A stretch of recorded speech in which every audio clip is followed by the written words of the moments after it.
भक्तों को धन्यवाद करने के लिए अभी हम लोग मंगलाचरण करते हैं। ओम अज्ञानतिमिरान्धस्य ज्ञानांजन शलाकया चक्षुन्मीलितं येन तस्मै श्री गुरुवे नमः। श्री चैतन्य मनोभीष्टं स्थापितं येन भूतले स्वयं रूप कदा मह्यं ददाति स्वपदान्तिकम्।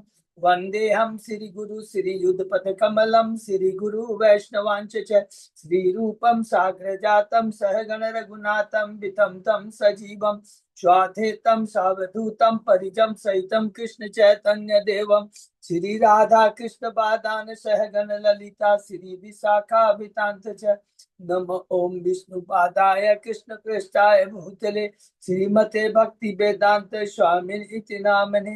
नमस्ते सारस्वती देवे गौरवाणी प्रचारिणे निर्विशेष शून्यवादी पाश्चात्य देश तारिणे वांछा कल्पतरुभ्यश्च कृपा सिन्धुभ्येव च पतितानां पावनेभ्यो वैष्णवेभ्यो नमो नमः।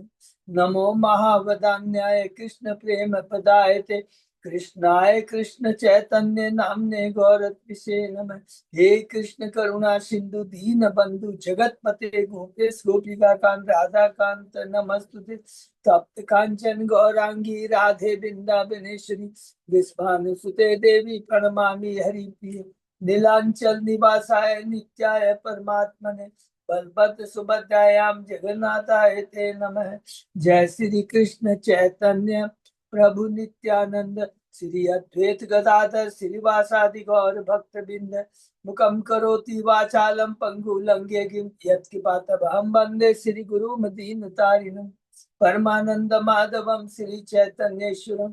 हरे कृष्ण कृष्ण कृष्ण हरे हरे हरे राम राम राम हरे हरे। श्री मंगलाचरण की जय, शिला प्रभुपाद की जय। हरे कृष्ण। आज की इस भागवतम चर्चा में सभी भक्तों का हार्दिक स्वागत है। सभी भक्तों के चरणों में मेरा सादर दंडवत प्रणाम है। राधा माधव राधा गोविंद परम वैष्णव गुरु आचार्य की असीम कृपा से हम सब भक्त लोग मिलकर सिर्फ भागवतम के ऊपर कई दिनों से चर्चा कर पा रहे हैं।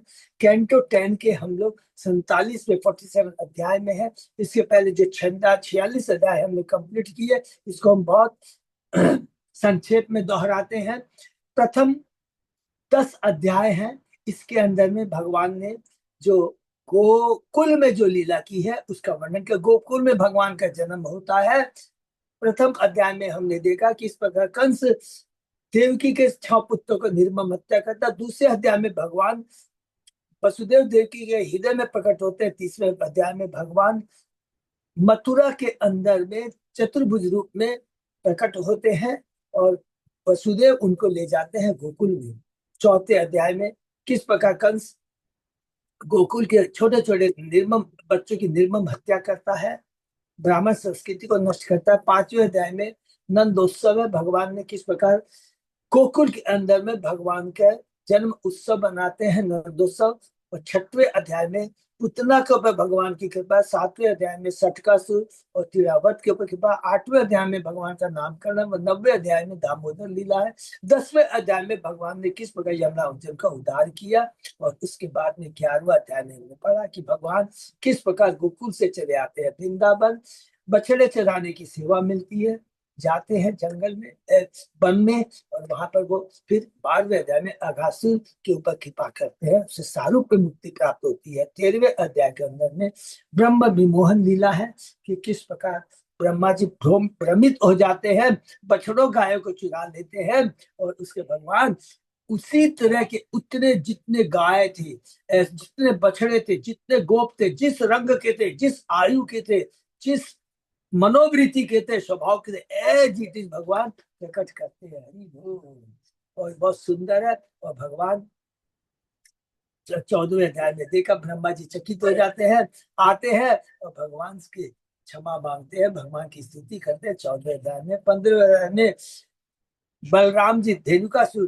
के ऊपर कृपा करते हैं। 16-17वें अध्याय में नाग नाग कालिया नाग के ऊपर कृपा करते हैं भगवान। और 18वें अध्याय में प्रलंबासुर के ऊपर कृपा करते हैं, उसका वध करते हैं। 19वें अध्याय में भगवान दावानल नल का पान करते हैं। और 20वें अध्याय में सुखदेव गोस्वामी जी वृंदावन के ग्रीष्म ऋतु वर्षा ऋतु का सुंदर वर्णन करते हैं। 21वें अध्याय में गोपिया भगवान के वेणु गीत की सराहना करती है कि कितनी दिव्य वेणु है जिससे सारे वृंदावन के वासियों, पर्वतों, पेड़, नदियां, सबको वो प्रसन्न करते हैं और आनंद प्रदान करते हैं। 22वें अध्याय में लोगों ने पढ़ा चीर हरण लीला, गोपी चीर हरण लीला। और 23वें अध्याय में ब्राह्मण पतियों पर भगवान किस प्रकार कृपा करते हैं और किस प्रकार ब्राह्मणों को शिक्षा मिलती है कि क्या केवल वेद, ज्ञान, तपस्या, योग भगवान को प्रसन्न नहीं कर सकते हैं। अगर भगवान को प्रसन्न करना है तो केवल भक्ति के माध्यम से ही हम भगवान को प्रसन्न कर सकते हैं। 24 से लेकर 27 अध्याय में उन्होंने गोवर्धन लीला के बारे में सुना कि किस पर भगवान बताते हैं कि देवताओं की नहीं, भगवान के भक्तों का गुणगान होना चाहिए, पूजा होनी चाहिए। गोवर्धन कौन है? भगवान का भक्त भी है, भगवान भी है गोवर्धन। और उसके बाद में हमने देखा 28वें अध्याय में कि किस प्रकार भगवान अपने पिता को वरुण लोक से वापस लेके आते हैं। तो 24, 25, 26, 27 में पूरी गोवर्धन की लीला पहला है। भगवान कहते हैं गोवर्धन की पूजा होनी चाहिए। उसके बाद में 25 में भगवान गोवर्धन को उठाते हैं। 26 अध्याय में वो सीनियर जो गोप होते हैं उनके भ्रम भ्रम को दूर करते हैं। नंद बाबा कह रहे ये तो नारायण के समान है, गर्भ मुनि का था। और 27 अध्याय में भगवान का अभिषेक करते हैं इंद्र और सूर्य भी मिल करके। 28 अध्याय भगवान अपने पिता को वरुण लोक से वापस लेके आते हैं। और 29 से 33 में हमने पढ़ा हरि बोल, भगवान की दिव्य कृपा, भगवान किस प्रकार गोपियों को उनकी भक्ति का फल प्रदान करते हैं।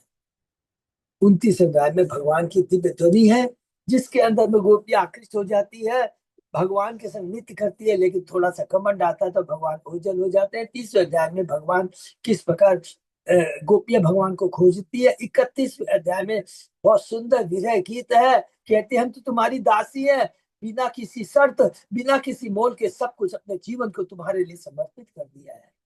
32वें अध्याय में भगवान तुरंत वापस आ जाते हैं और सरेंडर करते हैं। ये बोलना पड़ेगा, सरेंडर करते हैं परम भक्तियों के सामने कि तुम्हारे ऋण को मैं ब्रह्मा के जीवन काल तक नहीं चुरा ऋण नहीं चुकता कर सकता है। 33वें अध्याय के अंदर में हम लोगों ने पढ़ा रास लीला के बारे में।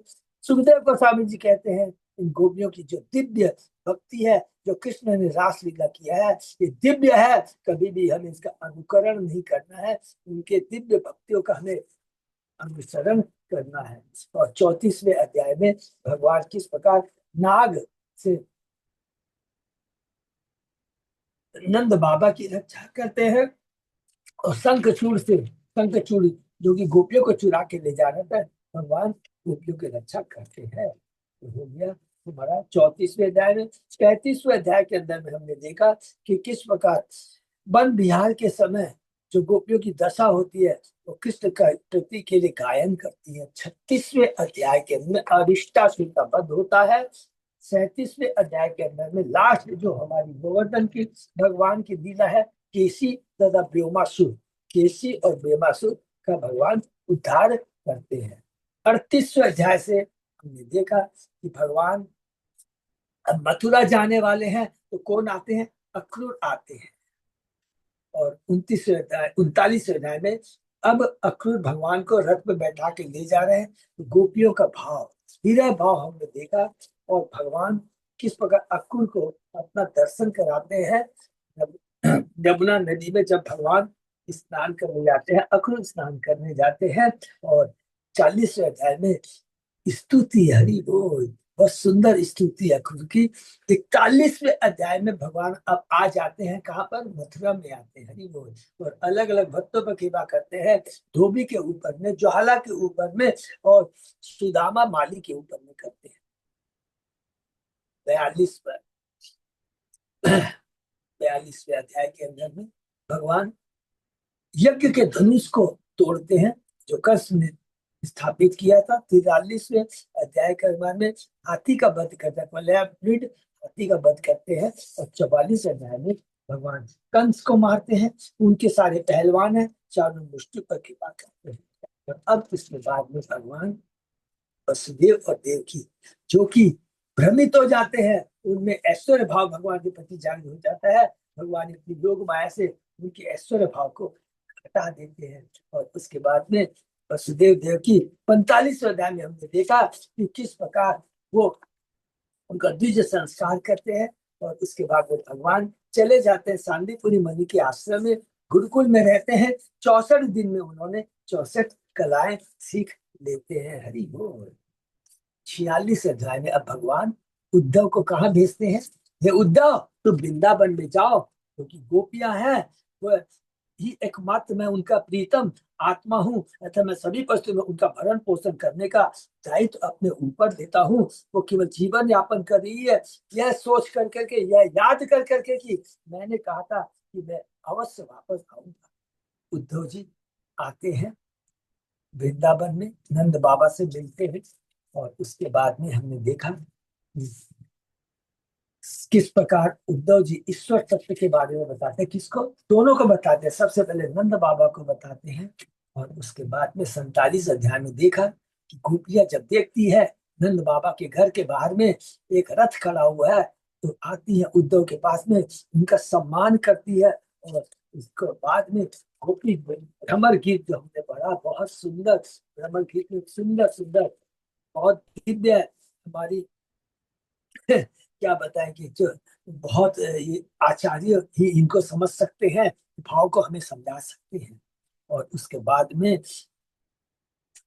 उद्धव जी गोपियों को देखकर कहते, ढांढस बताते हुए कहते, हे गोपियों, तुम लोगों ने अपने भक्त अपने मनों में वासुदेव को चरणों में पूर्ण रूप से समर्पित कर दिया है, तुम विश्व भर में पूजनीय हो। श्री कृष्ण के विरह में उनके प्रति अपना प्रेम प्रदर्शित करके तुम लोगों ने मुझ पर बेहद कृपा दिखाई है, ये बहुत इंपॉर्टेंट बात कहते हैं। उसके बाद में भगवान का संदेश देते हैं, जिसमें पुनः भगवान यही चीज बताते हैं कि मैं अपनी निजी शक्ति के द्वारा भौतिक तत्व, इंद्रियों तथा प्रकृति के गुणों का सृजन पालन करता हूँ। यही सारे वेद, योगाभ्यास, साख्य योग, तपस्या, इंद्रिय संयम सच्चाई का चरम निष्कर्ष है, जिस तरह की सारी नदियां चरम गंतव्य समुद्र है। अर्थात कहती है, भगवान कहते हैं मैं ही परम आश्रय हूँ। और उसके बाद में गोपियां जब सुनती है कृष्ण के संदेश को, तो पूरी तुष्ट हो जाती है।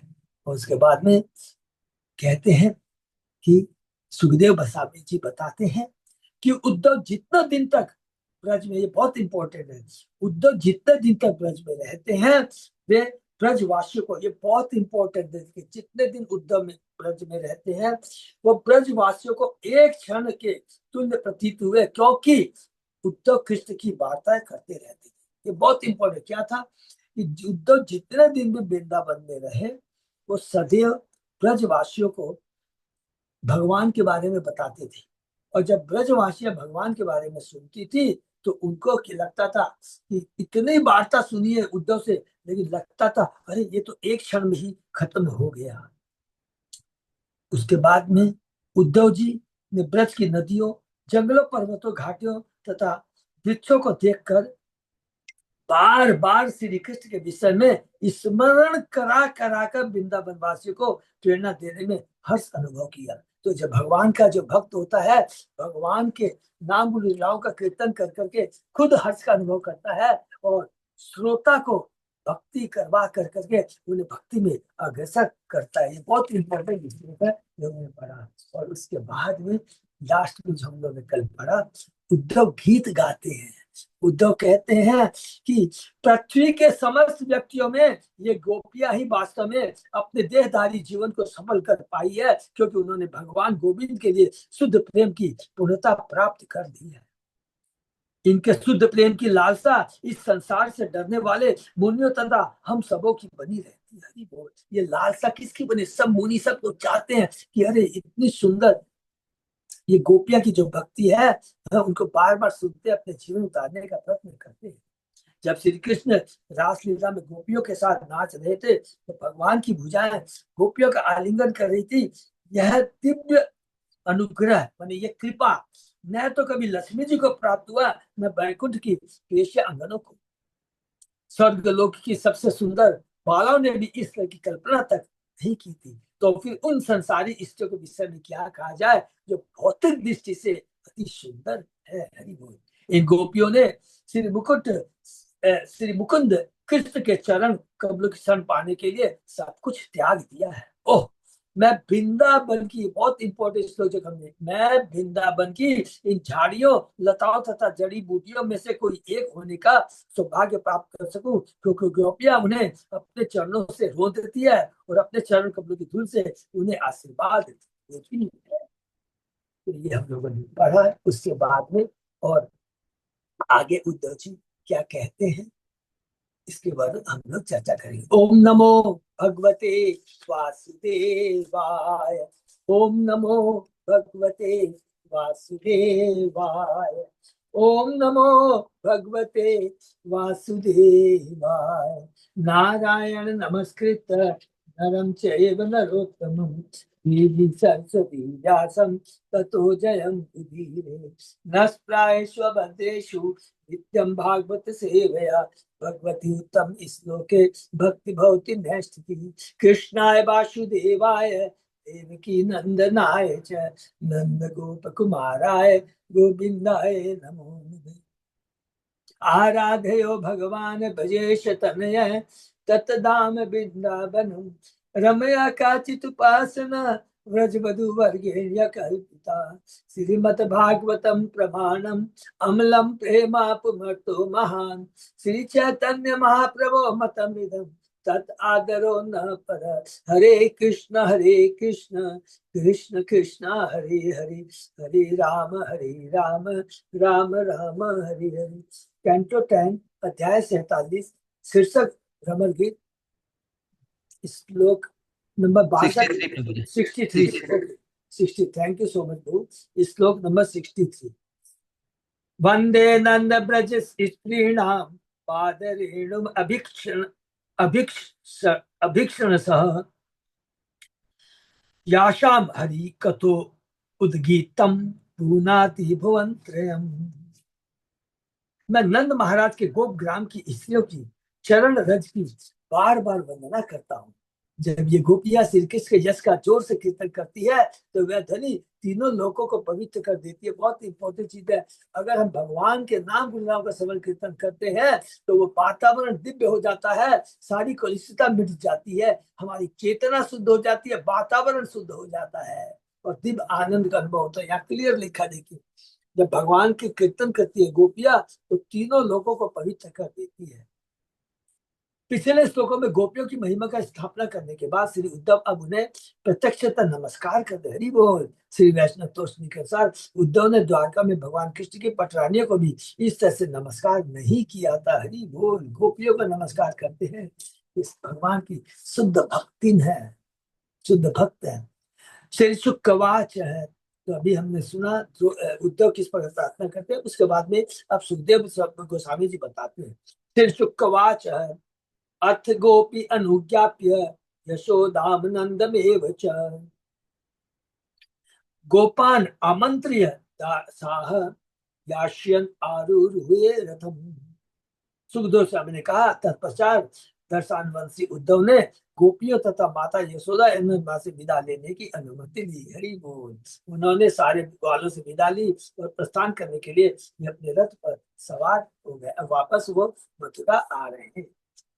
तम निर्गतम समासाद्य नानोपायन पाणयः नंदादयो अनुरागेण प्रावोचन अश्रुलोचन। जब उद्धव प्रस्थान करने वाले थे तो नंद तथा अन्य लोग पूजा की विविध वस्तुएं लेकर उनके पास पहुंचे। उन्होंने अश्रुपूरित नेत्रों से उन्हें इस प्रकार संबोधित किया।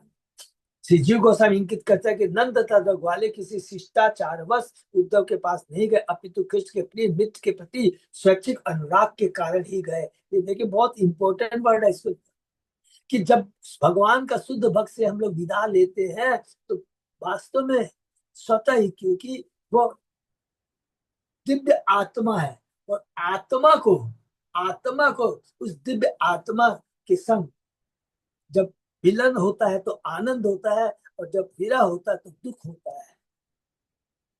इसलिए नहीं कि औपचारिकता बस गए थे, नहीं, हृदय में वास्तव में उनके प्रति प्रेम था, क्योंकि आत्मा हमेशा शुद्ध भक्तों का भगवान राम की उनके लीलों का श्रवण कीर्तन स्मरण कर करके आनंद का अनुभव करती है, तो आत्मा को आनंद आता है। हम गुरु महाराज सबका यदि दर्शन करते हैं तो आप देखेंगे कि दिव्य आनंद का अनुभव होगा, दिव्य भक्ति जागृत होती है, केवल देखने मात्र से, केवल दर्शन करने मात्र से। मनसो वृत्यो न स्यु कृष्ण पादाम्बुज आश्रया, वाचो अभिदायिनी नाम नाम काय तत् प्रहण आदिशु। नंद तथा अन्य ग्वालों ने कहा, हमारे मानसिक कार्य सदैव कृष्ण के चरण करों की शरण ग्रहण कर, हमारे शब्द सदैव उन्हीं के नामों का कीर्तन करें और हमारे शरीर सदैव उन्हीं को नमस्कार करें तथा उन्हीं की सेवा करें। आप ऐसी कृपा कीजिए। शुद्ध भक्तों के संग हमेशा यही याचना करनी चाहिए, अपने भौतिक दुख को रोना नहीं है, हमें केवल यही याचना करनी चाहिए कि हमें कृष्ण का स्मरण बना रहे, उनके शब्द उनके कानों में हम लोग नाम गुण राव स्मरण करते रहे। वृंदावन वासियों को दृढ़ विश्वास है कि भले ही उनकी प्रत्यक्ष संगति अपने प्यारे कृष्ण से न हो सकी हो, किंतु वे कभी उनसे विमुख नहीं होंगे। वे सभी भगवान के सर्वोच्च सिद्ध भक्त थे। हरि बोल। कर्मा विभ्राम्यमाणानां यत्र क्वापि ईश्वरेच्छया मंगलाचरितेर्दाने रतिर्न कृष्ण ईश्वरे। भगवान की इच्छा से हमें अपने सकाम कर्म के फल इस संसार में जहां भी घूमना पड़े, हमारे सत्कर्म तथा दान हमें सदा भगवान कृष्ण का प्रेम प्रदान करे। हरि बोल। वास्तविक दान क्या है? भगवान के भक्तों को दान करना, या भगवान के लिए मंदिर बनाना, जो कुछ भी करना है भगवान से संबंधित होना चाहिए, भगवान के भक्तों के संबंधित होना चाहिए, प्रचार से संबंधित होना चाहिए, वही वास्तविक दान है। एवं समाजितो गोपे कृष्ण भक्तया नराधिप उद्धव पुनः आगच्छत मथुराम कृष्ण पालिताम। सुखदेव गोस्वामी ने कहा, हे मनुष्यों के शासक, मनुष्य के साजा माने परीक्षित महाराज, इस तरह कृष्ण के प्रति भक्ति की अभिव्यक्ति द्वारा ग्वालों से सम्मानित होकर उद्धव मथुरा नगरी वापस चले गए, जो कृष्ण के संरक्षण में थे। हरि बोल। कृष्ण के संरक्षण में अब मथुरा नगरी, क्योंकि कौन मारा जा चुका है? अब कंस मारा जा चुका है। कृष्ण पालिताम सब सूचित करता है कि यद्यपि उद्धव वृंदावन भूमि से अत्यधिक अनुरक्त हो चुके थे, वे मथुरा लौट गए, क्योंकि श्री कृष्ण वहां पर स्वयं अपनी दिव्य लीलाएं प्रदर्शित कर रहे थे। कृष्णाय प्रणिपत्य आह भक्ति उद्रेकम ब्रज ओकशाम वसुदेवाय रामाय राज्ञे चोपाय नानी अदात। गिर कर प्रणाम करने के बाद उद्धव ने कृष्ण से ब्रजवासियों की महती भक्ति का वर्णन किया।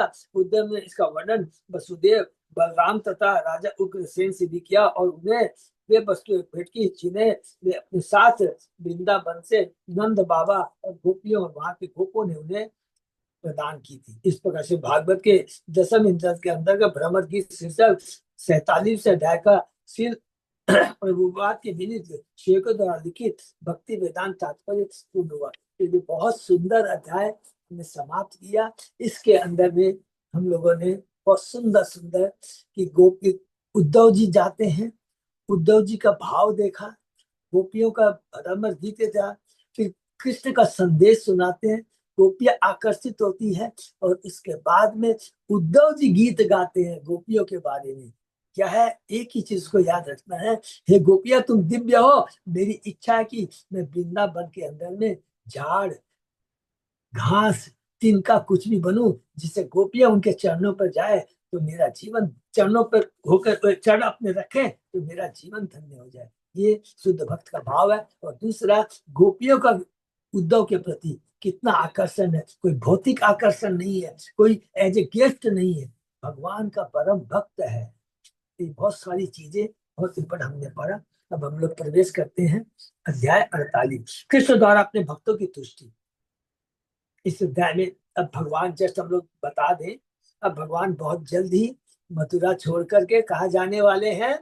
17 साल के बाद अर्थात 27 साल के बाद भगवान चले जाएंगे, द्वारका की स्थापना करेंगे। हरि बोल। तो कृष्ण द्वारा अपने भक्तों की तुष्टि। अब इस अध्याय में बताया गया कि श्री कृष्ण सर्वप्रथम त्रिलोका जो कुब्जा भी कहलाती थी, कि यहाँ जाते हैं उसके साथ संभोग करते हैं। तत्पश्चात अक्रूर के यहाँ जाते हैं भगवान पांडव को प्रसन्न करने के लिए। अक्रूर को हस्तिनापुर भेजते हैं। तीन चीज है, भगवान ने कमिटमेंट किया था कुब्जा को, जिसको सुन उसका कुब्जापन दूर कर कर करके उसे दिव्य सुंदरी बना दिया था। अक्रूर जब कहता है भगवान को, मथुरा से जब सॉरी वृंदावन से मथुरा लाता है, अक्रूर कहते हैं आप मेरे घर चलिए, तो कृष्ण कहते हैं मैं अपना काम थोड़ा कर लूं, दो चार काम कर लूं। तो भगवान सारा काम करते हैं, कंस का वध करते हैं, पहलवानों का वध करते हैं, हाथी को मारते हैं, करने के बाद अब भगवान कृपा करते हैं। भगवान अपने वचनों को भूलते नहीं, इसको याद रखना। भगवान पांडव को प्रसन्न करने के लिए अक्रूर को हस्तिनापुर भेजते हैं। जब उद्धव ने आकर श्री कृष्ण से ब्रज के समाचार बता दिए, तो भगवान त्रिविका के घर गए, जो संभोग सुख के उपयुक्त विभिन्न अलंकारों से सजाया गया था। त्रिविका को सबको मालूम है, कोई भी कंफ्यूजन नहीं होगा। सत्य भामा की अंशा अंश अंश, अर्थात वो सत्य भामा का है, वो भगवान की पत्नी है। त्रिविका ने बड़ी आदर के साथ कृष्ण का स्वागत किया, उनसे उच्च आसन दिया और अपनी सखियों के साथ उनकी पूजा की। उसने उद्धव को भी उनके पद के अनुसार आसन दिया, किंतु उद्धव ने उसका केवल स्पर्श किया, फिर जमीन पर बैठ गए। जब श्री कृष्ण जी ऐश्वर्यशाली शैया में लेट गए और दासी त्रिविक्रा ने अपने को खूब साजा संवारा, तत्पश्चात उनके पास आई। कृष्ण ने त्रिविका को शैया में बुलाया और विविध प्रकार से उसके साथ रमण किया। कृष्ण का आलिंगन पाकर त्रिविका काम पीड़ा से मुक्त हो गई। उसने कृष्ण से कुछ काल तक रहने के लिए कहा और सबका मन रखने वाले भगवान ने कालांतर में उसकी प्रार्थना को पूरा करने का वचन दिया। तत्पश्चात वे उद्धव सहित अपने घर लौट आए। त्रिविका ने कृष्ण को चंदन लेप अर्पित करने के अलावा कभी कोई अन्य पवित्र कर्म नहीं किया था। फिर भी इस एकमात्र कर्म की पवित्रता के बल पर उसने श्री कृष्ण को दुर्लभ दुर्लभ संगति प्राप्त की। क्या किया था? चंदन लेप। ये सेवा भगवान ने कितना बड़ा उसे गिफ्ट प्रदान किया। इसके बाद श्री कृष्ण बलदेव तथा उद्धव समय अक्रूर के घर गए। अब दूसरा कमिटमेंट जो भगवान ने पूरा किया, अक्रूर ने तीनों को नमस्कार करने के बाद उपयुक्त आसन प्रदान करते हुए उनका सम्मान किया। तत्पश्चात उसने राम तथा कृष्ण की पूजा की और उनके चरण पखारे और सिर पर उस जल को धारण किया। अक्रूर ने भी उसकी अनेक प्रकार से स्तुति की। भगवान कृष्ण अक्रूर की स्तुतियों से प्रसन्न। उन्होंने उनसे कहा कि चूंकि आप हमारे चाचा लग गए, तथा कृष्ण तथा बलराम को उनके संरक्षण और अनुग्रह मिलते रहना चाहिए। तत्पश्चात कृष्ण ने अक्रूर की प्रशंसा एक संत तथा पापियों को पवित्र करने वाले के रूप में की और उनसे कहा कि वे हस्तिनापुर जाकर पता लगाएं कि अपने पिता से वंचित होकर पांडव किस तरह रह रहे हैं। अंत में कृष्ण बलराम तथा उद्धव को अपने साथ लेकर अपने घर लौट आए। तो भगवान अभी उद्धव को भेजे थे वृंदावन और अभी अक्रूर को भेजेंगे हस्तिनापुर। से सुखवाच अथ विज्ञाय भगवान सर्वात्मा सर्वदर्शन शैरंध्रिया काम तप्ताया प्रियम इच्छम गृहम ययु। सुखदेव गोस्वामी ने कहा, उद्धव के संदेश को आत्मसात करने के बाद समस्त प्राणियों के आत्मा भगवान कृष्ण ने सेवा करने वाली लड़की त्रिविका को तुष्ट करना चाहा, जो काम वासना से पीड़ित थी। अतः वे उसके घर गए। इस श्लोक से भगवान की लीलाओं की एक रोचक झांकी प्राप्त होती है। प्रथम पद में कहा गया अथ विज्ञाय भगवान, उद्धव की सूचना को जान देने का भगवान इस तरह। द्वितीय पद में कहा गया कि भगवान कृष्ण सर्वात्मा और सर्वदर्शन है। दूसरे शब्दों में यद्यपि वे दूतों के द्वारा कई की खबरों पर आश्रित नहीं है, किंतु वे मनुष्य की तरह कार्य करते हैं और दूत का संदेश सुनते हैं। इसलिए नहीं कि उन्हें आवश्यकता है, जैसा हम लोग कहते हैं, अपितु अपने शुद्ध भक्त के प्रेम का आदान प्रदान करने की अपनी दिव्य लीला के आनंद के कारण वे ऐसा करते हैं। बहुत सुंदर तत्व है, सब समझ में आ गए है ना कि भगवान सर्वात्मा है, सबको जानते हैं, सब कुछ सर्वदर्शन, सब कुछ से छिपा हुआ नहीं है। फिर भी वो वृंदावन में क्या हो रहा भगवान को सब मालूम है, लेकिन फिर भी वो अपने भक्तों के मुख से सुनना चाहते हैं, उनसे आदान पकड़ के अपनी दिव्य लीला का आनंद उठाना चाहते हैं। सर्वदर्शन अध्याय भी बताता है कि भगवान ब्रज के वासियों की भावनाओं को पूरी तरह समझते थे और मन ही मन आदान प्रदान कर रहे थे। अपनी बहिरंगा लीलाओं में वे श्रीमती त्रिविका को आशीर्वाद देना चाहते थे, क्योंकि उन्हें उसे भौतिक काम के रोग से मुक्त करना था। मार उस उपस्करे आढ्यम कामे उपाय उपबृहतम मुक्ता दाम पताका भी वितानसेन आशनी धूपे सुरभि दीप्ते शक गंधे अपि मंडितम। त्रिविका का घर कीमती साज सामान से बड़ी शान से सजाया हुआ था और कामोत्तेजना उभरने वाले सामान से भरा पूरा था। उसमें झंडिया, मोती की लड़े, चंदोवा, सुंदर शेष तथा बैठने के आसन तो सुगंधित अगरू, दीपक, फूल मालाएं तथा सुगंधित चंदन लेप भी था। श्रीधर स्वामी के अनुसार त्रिवक्रा के घर में कामोत्तेजक साज सामग्री में काम वासना वाले चित्र भी थे। श्री दूसरा चक्रवर्ती ठाकुर कहते कि उसकी साज सामग्री में कामोत्तेजक जड़ी बूटियां भी थी। इन सब से त्रिविका के मनोभाव का अनुमान लगाना कठिन नहीं है। फिर भी भगवान कृष्ण से भौतिक जगत से बचाने के लिए गए। हरि बोल।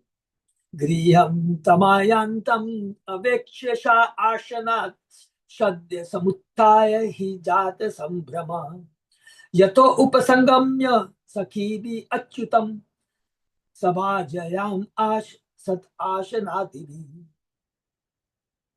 जब त्रिविका ने उन्हें अपने घर की ओर आते देखा तो वह हड़बड़ाकर तुरंत ही अपने आसन से उठ खड़ी हुई। अपनी सखियों समेत आगे आकर उसने भगवान अच्युत को उत्तम आसन तथा पूजा की अन्य सामग्रियां प्रदान करते हुए उनका सत्कार किया।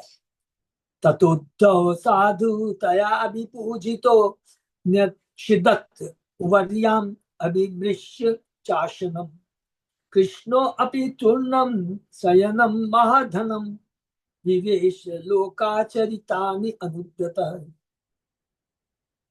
उद्धव को भी सम्मानित आसन प्राप्त हुआ, क्योंकि वे साधु पुरुष थे, किंतु उन्होंने उसका स्पर्श किया और फिर मैंने प्रणाम करके उसको फिर फर्श पर बैठ गए। तब भगवान कृष्ण मानव समाज के आचारों लोकाचार अनुकरण करते हुए ऐश्वर्यशाली सैया पर लेट गए। आचार्य के अनुसार उद्धव अपने स्वामी के प्रति सम्मान व्यक्त करने की दृष्टि से उनके समक्ष ऐश्वर्यशाली आसन पर नहीं बैठे, प्रत्युत उसे अपने हाथों से छुआ, नमस्कार किया और फर्श पर बैठ गए। श्री विश्वनाथ जी कहते हैं कि भगवान कृष्ण त्रिविका के घर के भीतरी कक्ष में स्थित सैया पर लेटे समज्जनालेप दुकुल भूषण शक गंध तांबुल सुधा आसव आदि भी प्रसादितात्मो उपसार माधवम उपसरार माधवम सबृद्ध लीला उत्सिमत विभ्रम इच्छिते। त्रिविका नहाकर अपने शरीर में लेप लगाकर तथा सुंदर वस्त्र पहनकर और तब आभूषण और मालाएं पहनकर और सुगंध लगाने के बाद पान सुपारी चबाकर सुगंधित पेय पीकर तैयार हुई।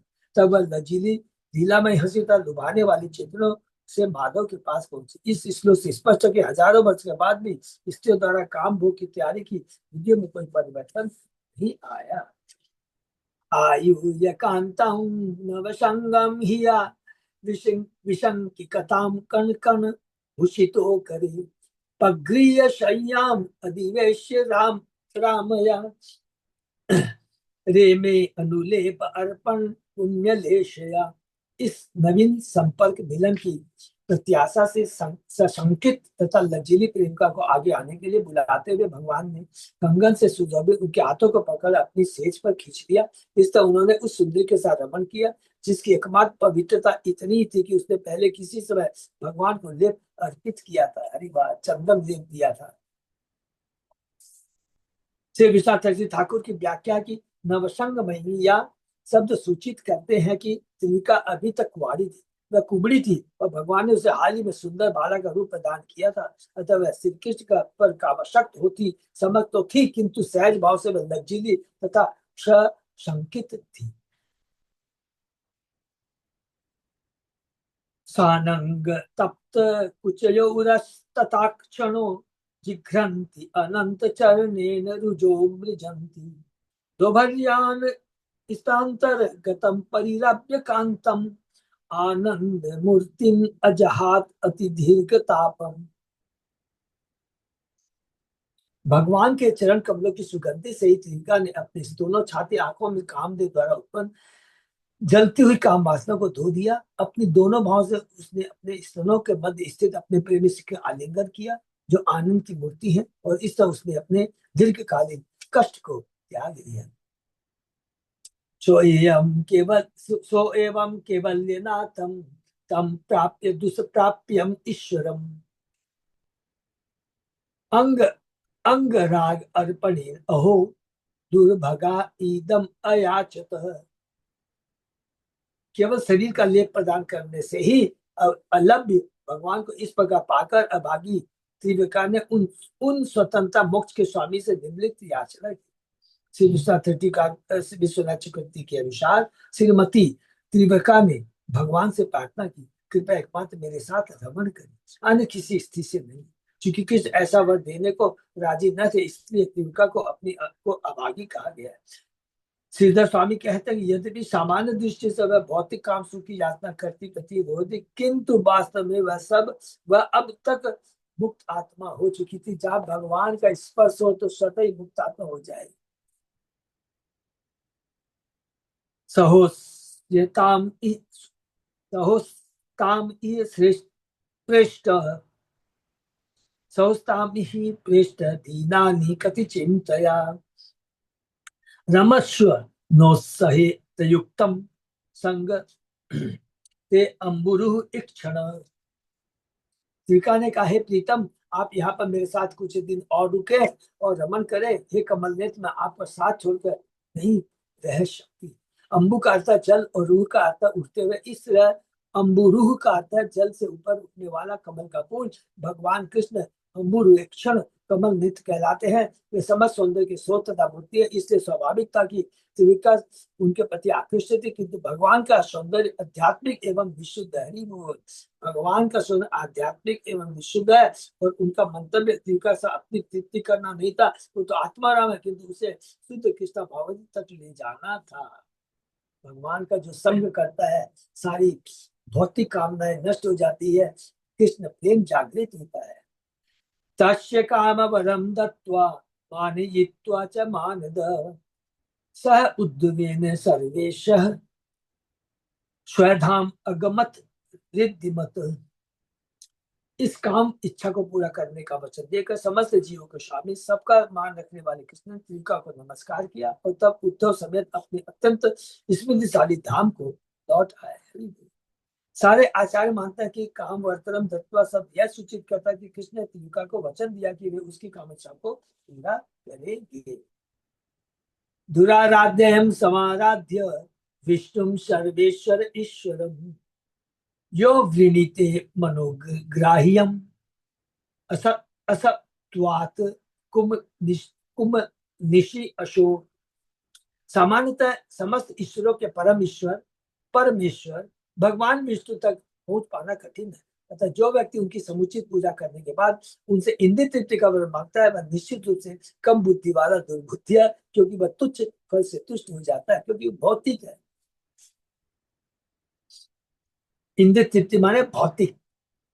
आचार्यों की टीकाओं से यह स्पष्ट है कि त्रिविका की कहानी को तो दो स्तरों पर समझना होगा। एक और भगवान की प्रत्यक्ष संगति एवं उनकी लीलाओं में भाग लेने के कारण वह मुक्तात्मा मानी जाती है, तो दूसरी ओर उसका आचरण यह शिक्षा प्रदान करने के निमित्त प्रस्तुत हुआ है कि कृष्ण का साथ होने पर क्या नहीं करना चाहिए। भगवान से आध्यात्मिक चीज मांगनी चाहिए, भौतिक चीज की इच्छा नहीं करनी चाहिए।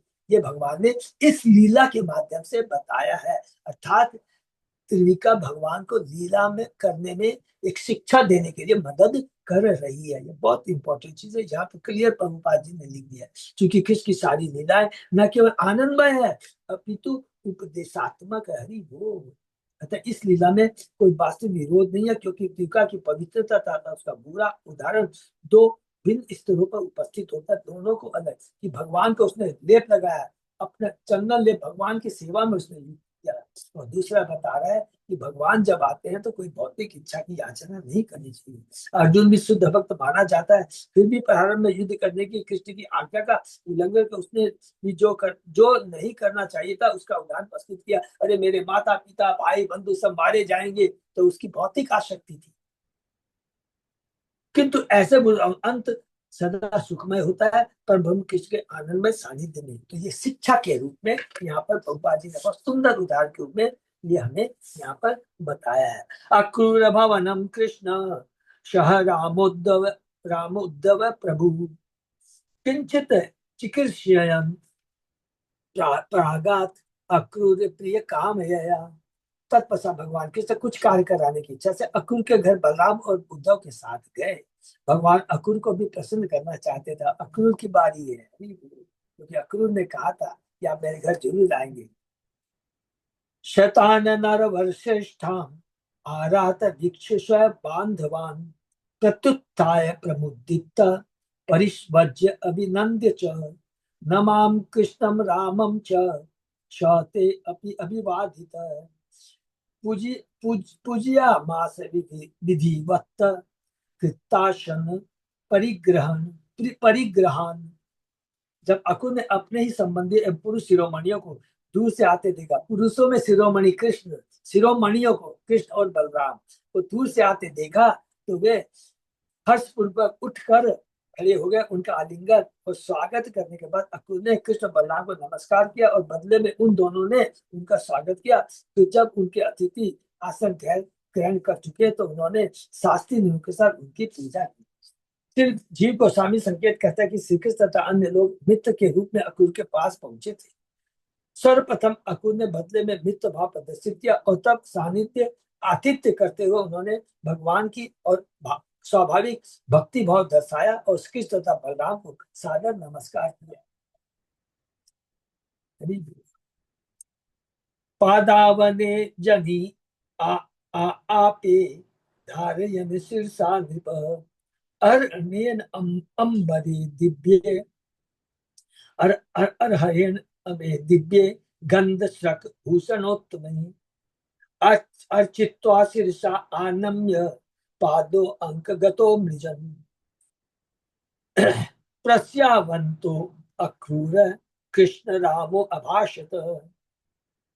हे राजा, अक्रूर ने भगवान कृष्ण तथा बलराम के चरण धोए और तब उस चरणोदक माने उस चरण माने चरणामृत को अपने सिर पर डाला। उन्होंने उन दोनों को उत्तम वस्त्र, सुगंधित चंदन लेप, फूल मालाएं तथा श्रेष्ठ आभूषण भेंट में दिए। इससे दोनों प्रभुओं की पूजा करने के बाद उन्होंने अपने सिर से फर्श को स्पर्श करके नमस्कार किया। फिर वे कृष्ण के चरणों को अपनी गोद में लेकर दबाने लगे और दीनतावत अपना सिर नीचे किए कृष्ण तथा बलराम के से इस प्रकार बोले, हरि बोल। दिष्ट्या पापो हतकंश सानुगो वामिदं फुलम् भवद याम उद्धृतम कृच्छात दुरंतात च समेधितम। अक्रूर ने कहा, यह तो हमारा सौभाग्य है कि आप दोनों ने दुष्ट कंस तथा उनके अनुयायियों का वध कर दिया है। इससे आपने अपने वंश को अंतहीन कष्ट से उबार कर उसे समृद्ध बनाया है। जो अभी तक बेचारे कष्ट में थे, मथुरावासी आपके जो वंश हैं, वंश के लोग, उनको आपने इन कष्टों से मुक्त किया है। युवाम प्रधान पुरुषो जगत हेतु जगत भयो भवद भ्याम न बिना किंचित परमास्ति न च अपरम। आप दोनों आदि परम पुरुष ब्रह्मांड के कारण तथा इसके सार हैं। जरा सा भी सूक्ष्म कारण सृष्टि की कोई भी अभिव्यक्ति आपसे पृथक नहीं रह सकती। अगेन यहाँ पर ईश्वर तत्व के बारे में बता रहे अक्रूर। अपने वंश की रक्षा करने के लिए कृष्ण तथा बलराम की प्रशंसा करने के बाद अक्रूर यह सब बतलाते हैं कि भगवान का किसी सामाजिक संस्था या राजनीतिक संस्था कोई भौतिक संबंध नहीं है। ये आदि भगवान है और समग्र ब्रह्मांड के लाभ हेतु अपनी लीलाएं संपन्न करते हैं। हरि बोल। ये जितनी भी लीलाएं गोकुल, वृंदावन, मथुरा, द्वारका में कहीं भी कर रहे हैं, केवल वो अपने ब्रह्मांड के लाभ हेतु वो ये लीलाएं कर रहे हैं। आत्मशिष्टम इदम विश्वम विश्व शक्ति भी बहुधा ब्रह्मन शुद्ध प्रत्यक्ष गोचरम। हे पर ब्रह्म, आप अपनी निजी शक्तियों से इस ब्रह्मांड की रचना करते हैं, फिर से ईश्वर तत्व, और तब उसमें प्रवेश करते हैं। इस महाजनों से सुनकर तथा प्रत्यक्ष अनुभव करके मनुष्य आपको अनेक विभिन्न रूपों में अनुभव कर सकता है। भगवान हरि बोल। भगवान के प्रत्यक्ष रूप में, शक्तियों के रूप में, एक एक भौतिक जगत की चीजों को देख कर करके हम भगवान के अनुभव कर सकते हैं, भगवान की विद्युत भगवता को अनुभव कर सकते हैं।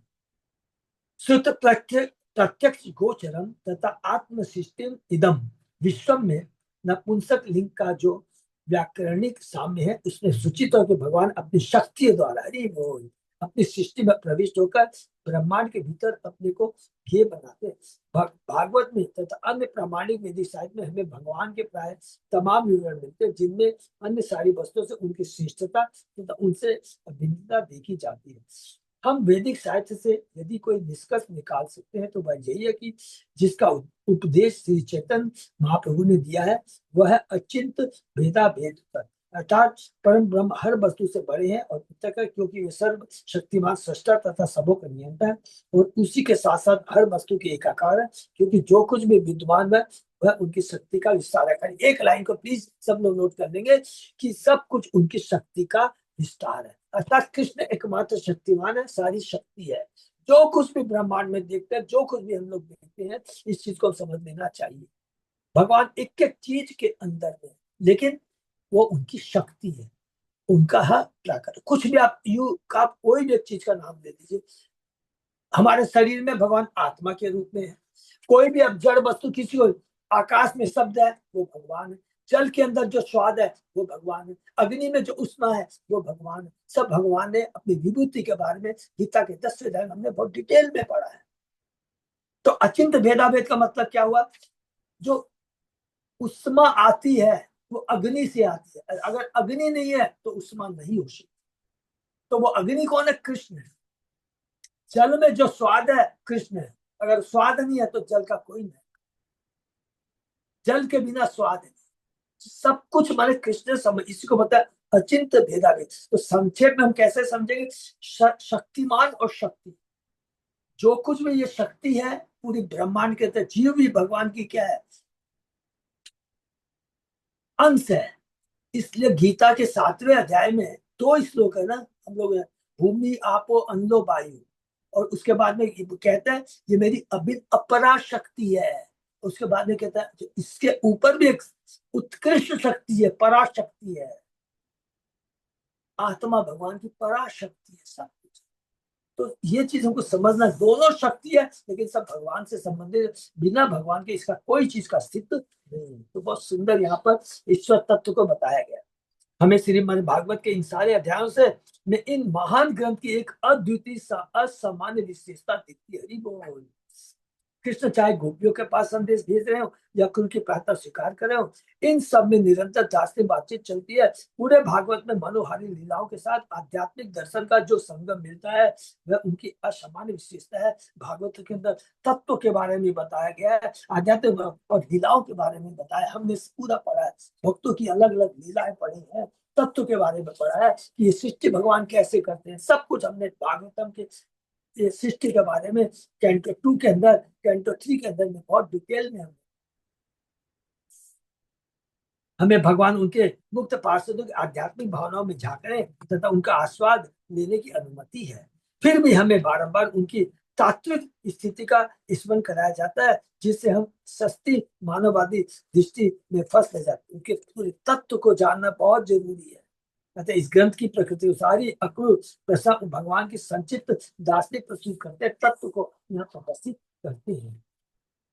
यथा हि भूते यथा यथा हि भूतेषु चराचरेषु मयि आदयो योनिषु भान्ति नानः एवं भवान् केवलात्म योनिषु आत्मा आत्मतंत्रो बहुधा विभाति।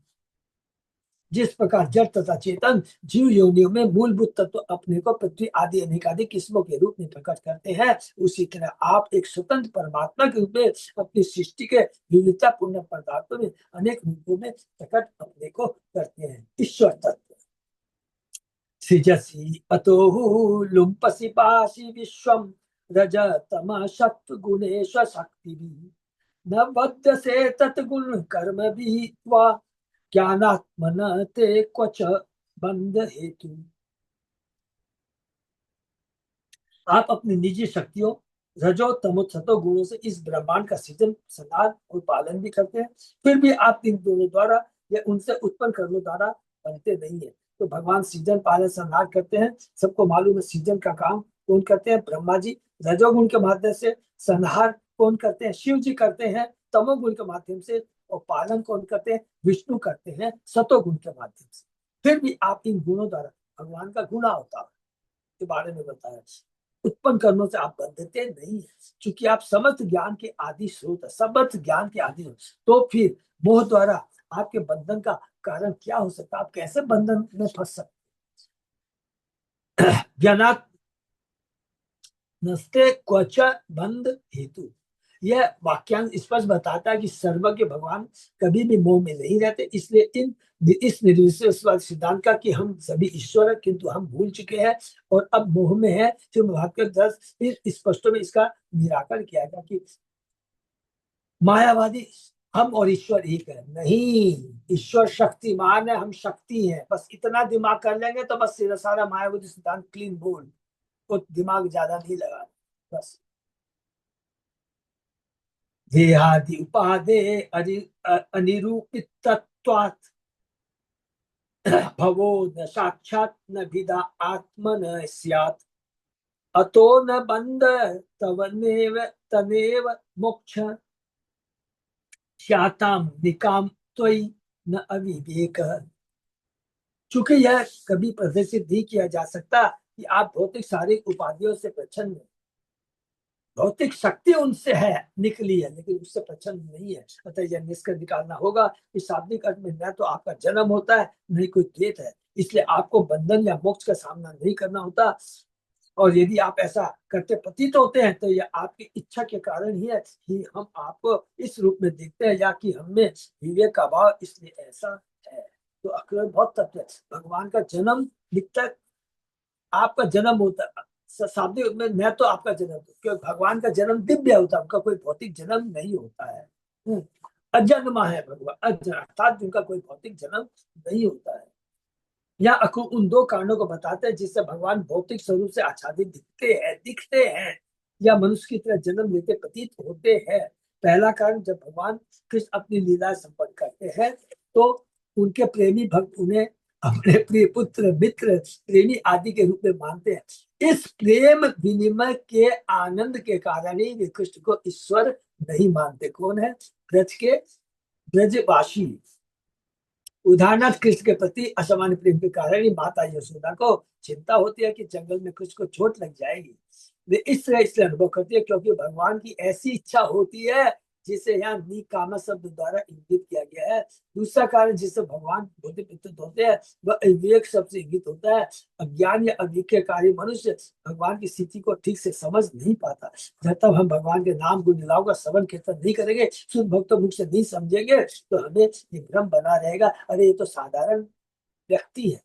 भागवत के 11वें स्कंद में उद्धव से बातें करते हुए भगवान कृष्ण विस्तार से बंधन तथा मोक्ष के परे अपनी दिव्य स्थिति की विवेचना करते हैं, जो कैंटो 11 में हम लोग पढ़ेंगे उद्धव गीता के माध्यम से।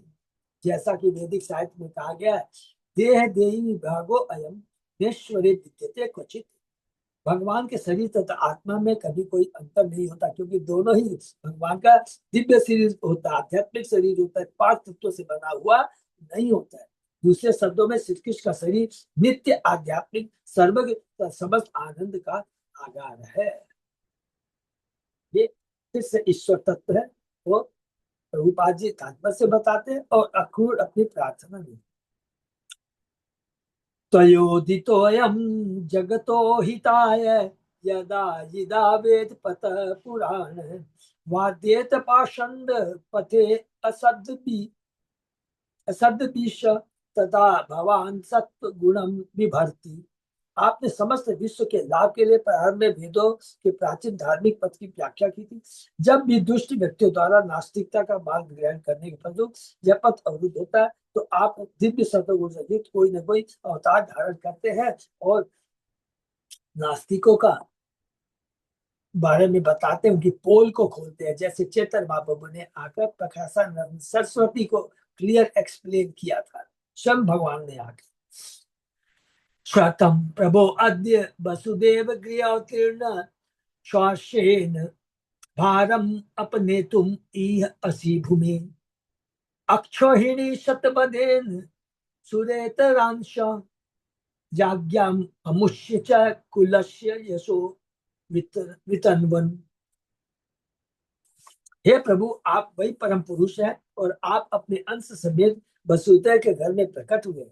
आपने देवताओं के सत्तों के अंश रूप राजाओं के नेतृत्व वाली हजारों सेनाओं का वध करके पृथ्वी का भार हटाने तथा हमारे कुल की ख्याति का विस्तार करने के लिए ऐसा किया है। बहुत सिंपल हम लोग तो यहाँ पे भी पूरा बता रहे।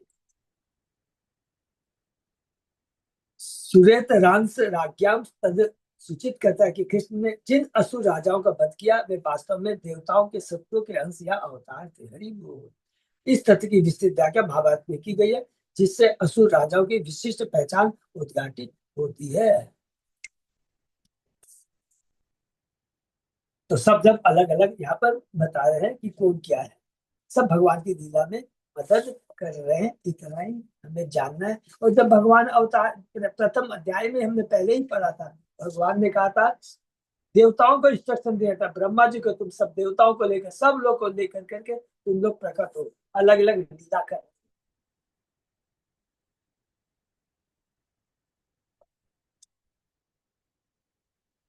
अच्युत दास प्रभु यहीं पर विराम देते हैं। हाँ हाँ प्रभु। थोड़ा सा नहीं तो टाइम लग जाएगा। तो ये जो है इस अध्याय के अंदर में सिंपली हमको ये देखना है, पहला 47 अध्याय जो कंप्लीट हुआ, प्लीज सब लोग याद रखें, जिसके अंदर में पूर्ण शुद्ध भक्ति के बारे में बताया गया है और भगवान के भक्तों के बारे में बताया है। भगवान के भक्तों माने किसका? गोपियों का, खाली गोपियों का नहीं, उद्धव का भी प्लीज। और जब भगवान और भगवान के भक्तों के बीच में जब भी वार्ता होती है, केवल कृष्ण के बारे में वार्ता होती है, और जब वो वार्ता होती है तो हमको ऐसा लगता है अरे 2 घंटा तो आप रियल में मन से लीला सुनते हैं भगवान के बारे में, नाम तो पता भी नहीं लगेगा। और भौतिक कार्य करते हैं तो कभी लगे अच्छा खा तो लिया, अब क्या करूं, अच्छा टीवी देख लूं, बोर हो गए, अच्छा ये चैनल तो ये चैनल, फिर वार्तालाप करेंगे, प्रजल्प करेंगे, तो देखेंगे अरे समय ही नहीं कट रहा है, क्योंकि ये आत्मा का भोजन नहीं है। लेकिन भगवान के नाम गुणगान श्रवण कीर्तन कीजिए सुबह से शाम तक, हमको पता भी नहीं लगेगा। हम लोग एक एक जैसे प्रोग्राम करते हैं, गौर पूर्णिमा की रीतवा, उसके बाद में जो भी राधा अष्टमी, नरसिंह चतुर्दशी, सब अलग अलग देखे कितना आनंद आता है, कब समय पता लग जाता है। प्रभु जी हमारे अच्युतया पहुंचेंगे 8 बजे, कब 2 बज गया पता भी नहीं लगा। ये बहुत इंपॉर्टेंट है। तो ये तो हुआ हमारे 47 अध्याय। और 48 अध्याय के अंदर में भगवान अपने भक्तों की, ये चीज इंपॉर्टेंट है, बाद इस चीज से नहीं देखना, देखना कि भगवान अपने भक्तों की इच्छा पूर्ति करते हैं। और भगवान जब इच्छा पूर्ति करते हैं, बहुत इंपॉर्टेंट बात प्लीज नोट करने की, लगता है भौतिक इच्छा पूर्ति कर रहे हैं चौथी बार, लेकिन भौतिक इच्छा करते करते भगवान उसमें आध्यात्मिक चेतना उदय करते, सारी काम वासना आसक्ति को खत्म कर देते हैं। इसलिए अगर हमारी कोई भौतिक इच्छा भी है तो भगवान के पास जाना चाहिए। भगवान के पास जाने से दो लाभ होगा, आपकी भौतिक इच्छा हमारी पूरी होगी, लेकिन भगवान के प्रति आसक्ति प्रेम भी जागृत हो जाए। इसलिए भौतिक भक्तों की भगवान ही सभी चीजों के सोर्स है। गीता में भगवान ने बार बार ये चीज को कहा है, और भागवतम में पढ़ा है, काम काम सर्व काम है, सबको याद है, कैंटो 1 में हम लोगों ने पढ़ा है। याद है भौतिक इच्छा भी तो भगवान के पास जाना। दो, तीसरा, जो भगवान का भक्त है, अक्रूर यहाँ पर ईश्वर तत्व के बारे में बताया। ये चीज देखिए, उद्धव ने भी ईश्वर तत्व के बारे में बताया था। किसको बताया था? जाते नंद बाबा को बताया। और उसके बाद में भगवान ने स्वयं बताया, जो भगवान संदेश लेकर भेजे थे उद्धव को, उसमें भी बताया कि मैं सबकी आत्मा हूं। और वेदों का जो कुछ भी है, अध्ययन जो करते हो, तपस्या करते हो, उसका लक्ष्य कृष्ण ही होना चाहिए। और वेदों का यदि कोई यज्ञ करते हैं, अरे घर में ये प्रॉब्लम आ गई, तो देखिए बहुत लोगों का, हम लोग सब इससे में जुड़े हुए हैं, उसमें कोई छिपाने के लिए, कभी भी हमको प्रॉब्लम आता, कोई बोलता अच्छा ये तुम यज्ञ कर लो, तो इसकी पूजा देवता की ये कर लो, तो हम लोग आकर्षित हो जाते हैं। लेकिन अगर हमारी भक्ति प्रकार रहती है तो केवल भगवान, प्रॉब्लम आती है तो हम लोग किसके पास अभी करते हैं? कोई शर्म की नहीं, हम लोग नरसिंह भगवान की पूजा करते हैं, नरसिंह का वश करते हैं। तो ये करना चाहिए, ये चीज करेंगे तो भगवान प्रसन्न होते हैं। हरे कृष्णा। ये तो विराम देते हैं। किसी का कोई प्रश्न? तो ईश्वर तत्व के बारे में अभी इस बार हमको बहुत सुनने को मिल रहा है। नहीं भगवान की सृष्टि वगैरह सब कुछ भी है। सारा इसके अंदर में आ गया। भगवान कैसे सृष्टि करते हैं, भगवान की शक्तियों के बारे में, सतोगुण रजोगुण तमोगुण तीनों के बारे में आ गया। रजोगुण सतोगुण तमो के माध्यम से भगवान कैसे सृष्टि करते हैं वो सारा चीज आ गया। हरे कृष्ण। हरे कृष्ण बाबू। हाँ प्रभु, बोले न प्रभु। अरे हरे कृष्ण, हरि बोल। हाँ वो मुझे बोले। गोपी कैसे पहचानेगा? क्या चीज? गोपी को कैसे पहचानेगा? अब 20 आदमी है, 20 आदमी के अंदर में गोपी आ गया, गोपी को कैसे पहचानेगा? यदि आपके गोपियों के प्रति वैसी भक्ति आ जाएगा, प्रेम आ जाएगा, तो अपने आप पहचान लेंगे। तो भक्ति तो सबसे होता है। तो कोई सीनियर आदमी, कोई ये रामकृष्ण मुझे भक्ति आ जाता है, हमको महाप्रभु को मुझे भक्ति आ जाता है, देखते हैं। लेकिन गोपी का प्रति भक्ति आने का एक ही यार, भक्ति पहचानेगा कैसे? क्योंकि प्रभु अभी हमको उस लेवल तक पहुंचना होगा। तो उस लेवल हरे तक हम, कृष्ण। तो एक चीज हमेशा आप याद रखिएगा, कभी भी ऐसे नहीं बोलिएगा हम कैसे पहचानेंगे। खाली एक सेंटेंस हाँ, में ये बात बोलिएगा कि ऐसे शुद्ध भक्तों की कृपा हमें कैसे मिलेगी। भगवान की कृपा से ही सब कुछ होता है। आप हमारे प्रयत्न से कुछ हम सोचेंगे देख लेंगे, नहीं होता है। बार बार भागवतम ने लिखा है भगवान की कृपा के बिना नहीं होता है। और भगवान की कृपा कब मिलती है? बोलिए। ये शुद्ध भक्तों भगवान भगवान को क्या भगवान को मिलता है भक्ति से। हैं। भगवान को मिलता है भक्ति से। भक्ति आता है प्रेम से, प्रेम से प्रेम आता है सेवा से। नहीं वो तो ठीक है, सेवा से आते हैं। वो सेवा का भाव कैसे आता है? भक्ति से। भगवान के शुद्ध भक्तों के माध्यम से।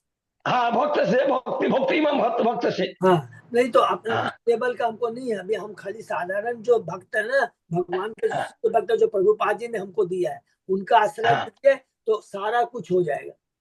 हरे कृष्णा। हरे कृष्ण। हरे कृष्ण, हरि बोल, हरि बोल, हरि हरि बोल, बोल। हरि बोल। बहुत बहुत धन्यवाद प्रभु। हरे कृष्ण।